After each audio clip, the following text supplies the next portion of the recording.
restaurant week. Right. I was proud of the fact that we have multiple here. Well, it used to be. Yeah.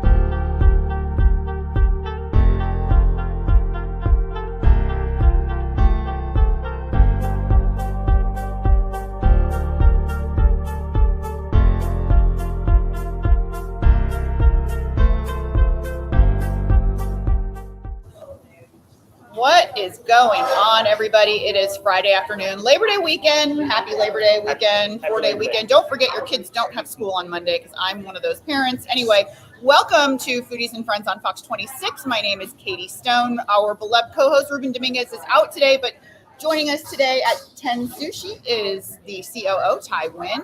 This is a pretty new sushi and cocktail bar that just opened up in November. We are actually directly across the street from Boss Cat Kitchen Libations. I always get the name mixed up. Libations Kitchen, Boss Cat, they're all in the name, right? Exactly. So I'm okay. It doesn't matter what order they're in.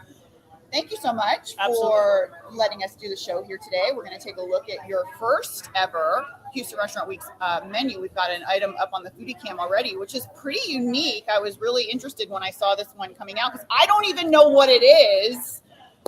But Ty is going to take us through his incredible $55 menu. I have so much to say about this menu, you guys, so you're gonna enjoy it. But Ty, tell us what we're looking at right So here. this is going to be one of the first courses that we have. It's a 3-course menu. This is the halibut carpaccio. I'm sorry. This is the Ringo Snapper. My apologies. The Ringo Snapper is going to be delicate red snapper, served with our house ponzu. We finish it off with some goat leaf, a little bit of masago, and it's a nice, delicate way to kind of start your dining experience with us. Yeah, this is so adorable. So is this one serving or is this a few servings? This is one serving. This is one serving. So each individual bite has its own little dish. It's a little present. Oh, how cute. I love that. And so this is, let's see, on your first course. So this is your Ringo Snapper, Japanese snapper with honey miso sauce and red delicious apples. Ooh. All right, I'm going in. Would you like to join me? Would you like to, or are you? This is all for you. You probably, this might be a little bit tough to, this might be a tough bite for me. Oh, we've got another item coming up on the Foodie Cam. While I dig into this, oh, this is beautiful. What is this one, Ty? The second dish? Yeah. You know, I actually had them backwards. Oh, this okay. is the halibut carpaccio. Oh, this is the halibut carpaccio. This is the Ringo Star. Okay, got it. Ringo Snapper. Okay. So what you're trying right now is going to be halibut, American caviar, as a mango relish in the inside with the house ponzu. Got it. All right, here we go. I'm just going to take a little bite. Mm-hmm. Oh. Oh my goodness. Yes. Now, you guys are new in Houston, but you've been in Houston for a while. Tell everybody a little bit about how you guys are related to Boss Cat across the street. So Boss Cat, we came here in 2016. Boss Cat opened in 2017. That's when we met Cleverly. My mom. And we joined Houston Restaurant Week the very first year, and we've been with HRW ever since. TEN Sushi has actually been around for about 8 years. It started in Newport Beach, California, which is where we're originally from. And we've been looking for the right location to bring it to Houston. And when this property was built up and we looked across the street and we said, you know what? Our restaurants in California are pretty close together and we vibe off of each other. Yeah, that makes a lot of sense. It's nice when you can do that. Yes. It doesn't happen all the time. Yeah. So we're able to do the same thing here in Houston, and it's been great. So just to clarify, this dish right here, this is the Ringo Snapper. This is the Ringo Snapper. This is the Ringo Snapper. And what we were trying before was the halibut carpaccio. Well, we're so excited that you guys, kind of came over from, we see that a lot because new concepts open. There's a lot of transition in hospitality. People kind of go work at different places, and the one thing that they seem to always bring with them is HRW, which is really nice to see, because that's my mom's legacy. It is, and it's been fantastic. It's a great charity. Every single year that we've been able to participate in and contribute to the Houston Food Bank, it's a good thing for the city, and I'm proud of it. I was mentioning that I was recently in another city, major city, and they had Houston Restaurant Week. Or they didn't have Houston, but they had their city's restaurant, X-City Restaurant Week. Yeah. And I was proud of the fact that we had multiple weeks. Yes. Well, HRW did start as a 1-week event in 2003, and I want to say a few years in, eventually it became 2 weeks, and then eventually it just became the whole month because the restaurants were just so grateful for the business. August is traditionally the slowest month of the year, not just in Houston, but nationwide. It's slow, and so they enjoy the activity. Yeah, it's fantastic. So glad to be part of it. Yeah, for sure. We're happy to have you guys, and we've got another beautiful dish. You guys, these dishes. These dishes are beautiful. What is this? I love when we have these hot and savory dishes at sushi restaurants, you guys. You can't see it, but there is steam coming off the top of this one. This is still course 1, believe it or not. So one of the options on course 1. This is going to be our take on Korean fried chicken. We're going to do this over our house Asian slaw. Oh, wait, hold on. Keep it right over there. Okay, so which one is this? So this is it's on the Foodie cam. Oh, okay, so Korean fried popcorn chicken, crispy chicken pieces, tossed in spicy Korean sauce, sweet and honey sauce. Yep, and we finished it with the honey sauce. So it's all over Asian slaw, house-made Asian slaw. I'll bet you this has been a popular item. Very popular. Yep. Yeah. Now, the menu items that we're looking at that are on your HRW menu, are they on your regular menu year-round, or do you have some specials? They're not actually right now. These are all items that we made specifically for Houston Restaurant Week. Mm-hmm. However, a lot of times, just like in our past with Boss Cat Kitchen, items become so popular, they end up being on the menu. So we definitely have some winners on this menu. So there's going to be some items that are going to carry over whenever we update our menu. Yeah, this is very good. Yeah, no, this is a great, it's got a little bit of a kick. Yes. But it's a great kick. It's a good kick. Do you guys make all your sauces? For the most part, the kick's going to come from the Korean gochujang, which is their Korean chili paste. And here is a good look at your second course menu, and then your first course. We've looked at a few of those. Korean fried chicken. What's been one of the big kind of surprise hits of the summer from this menu, would you say? From this menu, the halibut carpaccio was probably our number one first item that people enjoyed. The Chef's Cut New York strip has been a runaway hit. It's funny, you come to a predominantly sushi restaurant, but one of the most popular items is actually the steak on this menu. Yeah, I mean, this is, we're looking at the steak right now on the Foodie cam, but I think it's smart. I think it's important for you to, there's a lot of people who like sushi, and there are people who are more familiar with sushi more than others, and I think and you can comment about this as being a hospitality professional, but I think in this day and age, it's wise to kind of broaden your menu and giving everybody options so that you can attract those big groups when 100%. You want to. Yeah. So one of the keys to our success is the fact that we have a full hot kitchen, and because a lot of times I hear from husbands like, "Oh, my wife loves sushi. I don't. There's something for me on the menu." Yeah. Then the opposite.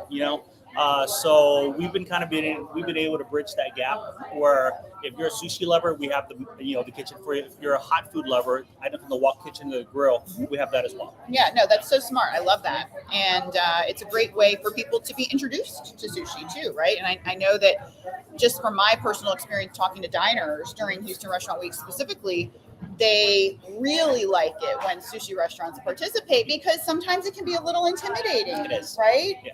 And we try to make it as approachable as possible. So what kinds of things do you do to make to educate your diners? Do you have specific items you recommend, or? Honestly, I think it starts with the staff training. So our staff knows the menu so well that they're able to guide you through. So whether you're a novice or an expert sushi diner, there's something on the menu that they're able to guide you to. So they ask the right questions, like where do you usually dine? What have you had before? Is there anything you're allergic to? And then they guide you through the menu. And then we have rolls that are the California roll. That's almost like everybody's first introduction. The basics. And then we have the more exotic stuff on the menu as well. Yeah, no, that's great to know that you're there to answer questions, and that this is a great way to try new dishes and maybe new fish. Speaking of which, we've got some fish on the menu. This is a sushi restaurant, Ty. This is a sushi restaurant. What are we looking at? It's gorgeous. This is going to be our spicy wasabi toro roll. Woo. So we use the belly of the tuna, so a lot richer. So the belly of the fish. The fish, yeah. So it's fattier or richer. So the taste is a lot more decadent. I guess that's why I that's a great word. Yeah. It's like the ribeye. It's like the ribeye on the fish. Okay, yeah. That's a great, yeah, for sure. And then what else is in that This roll? is going to be avocado, our sushi rice, the toro, and then we wrap it with the belly, slices of the belly on the outside, and then we finish it off with masala. Yeah. This one I would eat with a little bit of soy. A little bit of soy. There we go. Are you joining me in this one, or am I'm on my own today? I'm solo in so many ways. Mm-hmm. Oh. Thank you. Okay, that's a winner. I can probably bet that that's been a very popular item this summer. Very popular. And it's fun to see those popular items. Like, you never know what people are going to kind of go for. All right, here we go. Cheers. I would go for a second one, but I see what we've got coming up. Oh my gosh, you guys. That's a really cool dish. My son, my 8-year-old would love this. What are we looking at, Ty? Oh my goodness. So this is called onigiri. So we did onigiri 3 ways. And onigiri translates to rice balls. So traditionally, in Asian culture, especially Japanese culture, parents will make these little rice balls for their kids. We put the protein in the inside, wrap it around with rice, and usually we wrap it in seaweed so it's easy to hold. We did our version of it with 3 different types of protein. We did spicy tuna, spicy salmon, and then scallop.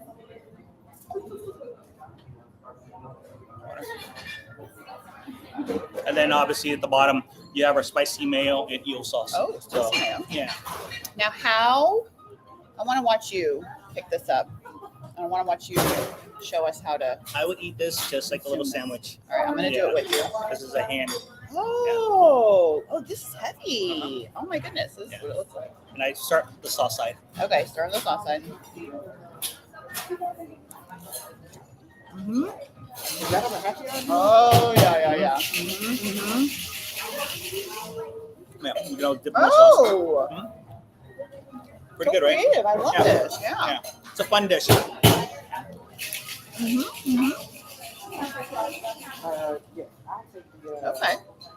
I would come here just for this dish. Just for this dish. Beautiful. Excellent. Ty, we've heard so much about the hospitality industry going through difficulties with supply and staffing. Talk a little bit about what you guys, how you guys kind of work around when one of your best dishes, you can't get that fish, or it's just the cost is too high at that moment because that changes. Yeah, it's been tough. So we've learned to pivot. So we've learned to not get comfortable in just whatever product that we have in front of us. So, constantly talking to our chefs. We meet every week. We talk to our suppliers and our vendors so that we understand what's coming down the pipeline, what are they having trouble getting. And then normally we used to do two menu changes a year, one in the spring, one in the fall. And recently, because of constant updates, we're doing it more frequently. So and that's I think a lot of restaurants are kind of having to do that these days. Having to get more creative too, right? And looking towards different dishes and different ingredients to, find what's available. Absolutely. You can't pigeonhole yourself into just this one product. You got to be able to stay nimble. And honestly, you got to talk to your guests too. Find out what they're enjoying, what do they want. And, we have a great team this is all we do. We're in the food business. So we're always looking to see what's coming down the pipeline, what's trending, and, what do we personally like to eat? Yeah. Yeah, because at the end of the day, if the food's not good, they're likely not going to come back, they're not right? going to come back. Yeah. All right, we've got a beautiful dish here on the Foodie Cam. I'll bet you, is this part of your dessert menu? This is part of our dessert menu. Yeah. This is the mango mousse. So mango mousse, we have dark chocolate on it, macadamia almonds, and sea salt. So it's in a shell, so you got to kind of crack it open. So you want to? Oh yeah, you can crack it open for us. Keep it right there, and here's your spoon. You can crack it open. Here you go.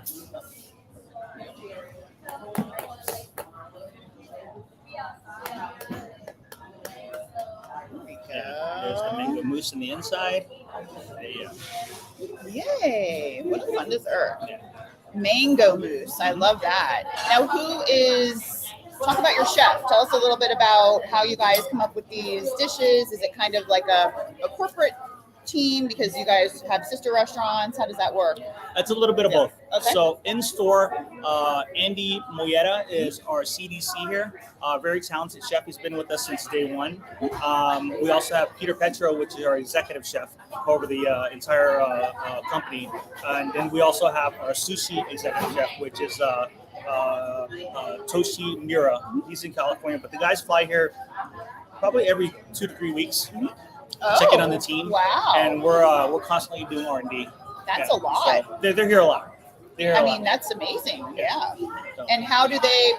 I'm so curious, and you can answer this, conditionally, but I'm so interested. How do they, coming from another coast, see Houston? How do they see the Houston food scene? Because we really feel that we are very underrepresented on a world scale for the diversity and brilliance that we have in Houston. So what is kind of the mindset of the chefs out west? Do they know we got some serious food here? I would say this. I think initially they were surprised that we were making the move. Yeah. Once they got to Houston and they realized how big the food scene is here, they're impressed. Okay. They're very impressed. So it's the kind of thing that's like you kind of have to be here to understand really what's going on. Yeah.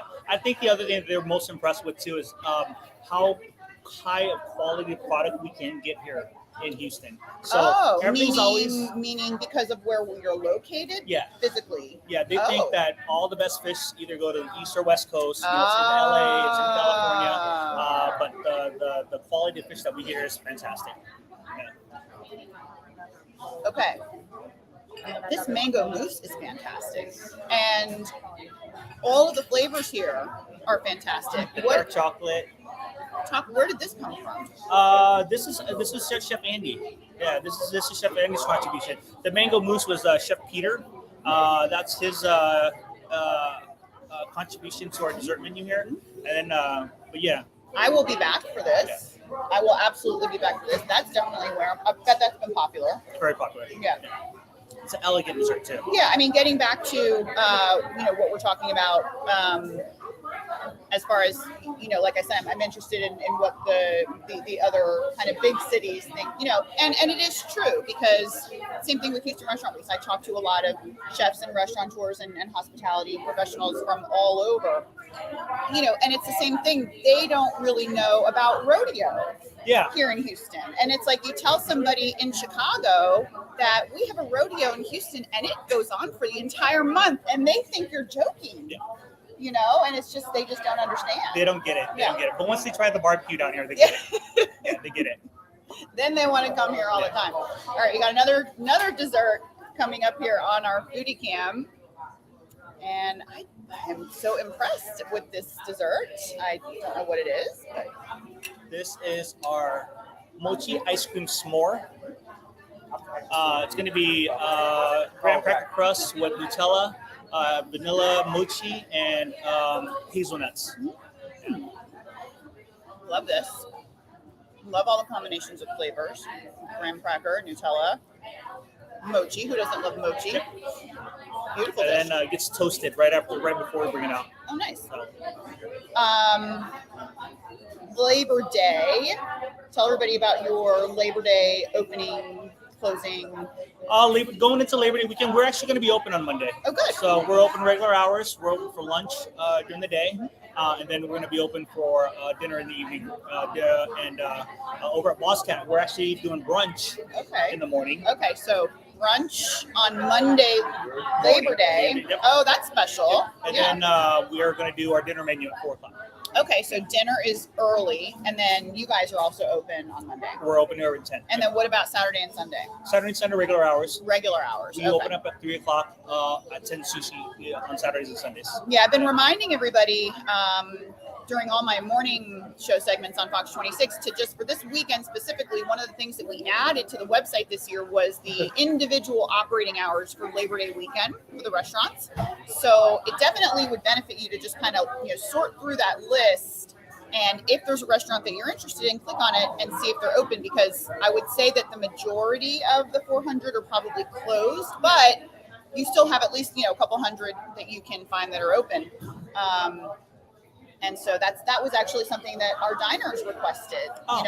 And so we listened to our diner feedback. There's a contact form on our website. So anytime you guys have any requests, I've gotten some requests for diners being able to kind of favorite their restaurants on the Houston Restaurant Week's website, which I think is pretty cool that we're going to look into. Yeah. If you have any ideas or any suggestions or any gripes, feel free to use the contact form. It's on our website, HoustonRestaurantWeeks.com. Let me ask you something. Have you dined out and done good this week or this month, Ty? I have. So I'm a big fan of what Ben Berg and his team does. So Cafe Annie's on my list. Yeah. So, They have an incredible menu. They have a great menu every year. One of the kind of the diner / fan favorites. So you got out to Annie. We had our HRW kickoff party at the Annie this year. It's beautiful. I think what they did to where it was before, I think they do a fantastic job. Yeah, that whole building is just there's a lot of concepts. There's Turner's underneath, and then there's a couple more concepts opening next door. But they do a great job, and we're excited. Ben Berg is on the board of the Cleverly Stone Foundation. Oh, fantastic! So we're very grateful for the support of them. And did you get anywhere else out to Annie or? I didn't. Yeah, no. yeah. Well, and I say that when I asked you that laughingly is because I kind of knew that there was really no chance because you guys are so busy. We are. During the month of August. Was it busy? Were you guys really seeing some traffic? We did. So that was one of the things, like when we first got to Houston 7 years ago, and we found out that we met Claire Cleverly and found out what she did, and it was like, yeah, absolutely, it's a no-brainer. August is traditionally the slowest month for restaurants, and that coming from seeing restaurants in other cities, it's slow for them too. 100%. Yeah, families are taking last-minute vacations, kids are going back to school.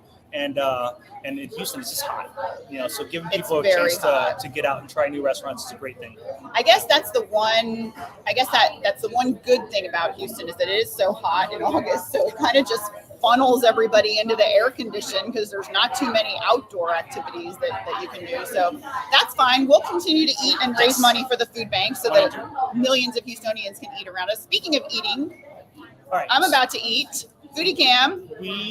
This is going to be our yuzu lemon bar. Oh, yuzu. Yeah. What is yuzu? Yuzu is a Japanese citrus. We paired it with kind of made an American Japanese version of this dessert. So. Yeah. So it is a. Is it a fruit? It's a yuzu is like a fruit. It's a fruit. Yeah. Okay. So and then we made a house-made whipped cream and the fresh raspberries. Yeah. Blackberries in there. Yeah. Go ahead and take a little bite. Yeah. Is this a good popular item on the menu? Very popular, but the mousse is probably the most popular. The mango mousse. Right. Exactly. Oh. I like it a lot. So I'm a huge lemon fan. Mm-hmm. That is a great lemon tasting dessert. It's not too strong. Yep. It's a very smooth. Not too tart. Yeah, not too tart. It's a very smooth taste. And the house-made whip goes along very nicely with it. Oh, perfect summer dessert for sure. Yep. Yeah. Fantastic. Yeah. Tell everybody about how they can follow you guys on social media. Our Instagram is really strong. You can follow us at TEN Sushi Cocktail Bar. Boss Cat Kitchen is also on Instagram, and then our Facebook. So.